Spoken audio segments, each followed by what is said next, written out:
మరణాత జీవాహారము అని అనుదినాధ్యాత్మిక కార్యక్రమానికి మీకు మా ప్రేమపూర్వక ఆహ్వానం. ఈరోజు వాక్యాన్ని బైబిల్ గ్రంథం నుంచి ధ్యానించుకుందాం.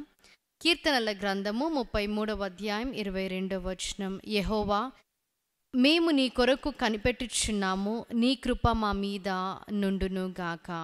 దేవుని కొరకు కనిపెట్టుకొని ఉండే వారముగా మనం ఉండాలి. వాక్యంలో మనం చూచినట్లయితే అదే అధ్యాయము 11వ వచనంలో ఆయన సంకల్పములు తరతరములకు ఉండును అని వాక్యం సెలవిస్తుంది.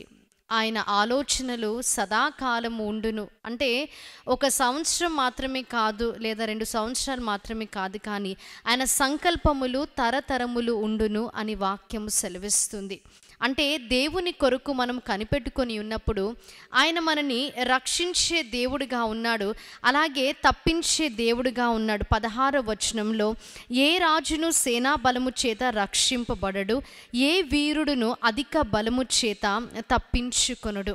దేవుడే మనని రక్షించే దేవుడిగా ఉన్నాడు, అలాగే శ్రమలో ఉన్నప్పుడు ఆయనే మనని తప్పించే దేవుడిగా ఉన్నాడు. కాబట్టి ఆయన కొరకు మనము కనిపెట్టుకొని ఉండే వారముగా మనం ఉండాలి. ఆయన మరణమును తప్పించే దేవుడిగా ఉన్నాడు, అలాగే కరువు నుండి కూడా మనను తప్పించి సజీవుల సంఖ్యలో మనని ఉంచే దేవుడిగా ఉన్నాడు.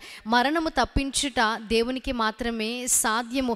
దేవుని కొరకు మనం కనిపెట్టుకొని ఉన్నప్పుడు ఆయన మనని దీవించే దేవుడిగా ఉన్నాడు. ఇక్కడ వాక్యంలో మనం చదువుకున్నట్లయితే 19వ వచనం 33వ అధ్యాయము, యెహోవా దృష్టి ఆయన యందు భయభక్తులు గల వారి మీదను ఆయన కృప కొరకు కనిపెట్టు వారి మీదను నిలుచుచున్నది. ఆయన దృష్టి అంట మన మీద, అంటే మనం ఎప్పుడైతే భయభక్తులు కలిగి జీవిస్తామో, ఎప్పుడైతే ఆయన కొరకు కనిపెట్టుకునే వారముగా మనం ఉంటామో, మరి ఆయన దృష్టి మన మీద ఉంటుంది అని వాక్యం సెలవిస్తుంది. కాబట్టి మనము దేవుని కొరకు కనిపెట్టుకొని ఉండే వారముగా ఉండాలి. అప్పుడే ఆయన కృప వెంబడి కృపను మనకు దయచేసే దేవుడిగా ఉన్నాడు.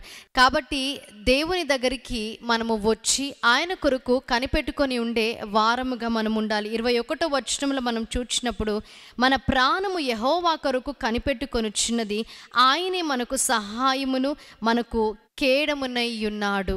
ఆయనే మన సహాయము, మనని తప్పించేవాడు, మనని రక్షించేవాడు అని వాక్యం సెలవిస్తుంది. కాబట్టి దేవుని యందు కనిపెట్టుకొని ఆయన సహాయాన్ని మనము కోరుకుందాం. ఇటు వాక్య వర్తమానాన్ని దేవుడు మీ వినికిడిలో హృదయంలో భద్రపరిచి దీవించి ఆశీర్వదించునుగాక.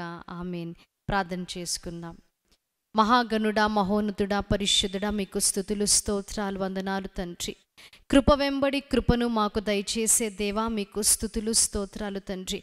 వాక్యం ద్వారా మీరు మాతో మాట్లాడి ఉన్నారు. అవును తండ్రి, దేవా, మీ కొరకు మేము కనిపెట్టుకొని ఉన్నప్పుడు మీరు రక్షిస్తానని, తప్పిస్తానని, దేవా, మరణము నుంచి విడిపిస్తానని, అలాగునే తండ్రి దేవా మీరు దీవించి ఆశీర్వదిస్తానని తండ్రి వాక్యం ద్వారా మీరు మాట్లాడి ఉన్నారు. అందుని బట్టి మీకు స్తుతులు.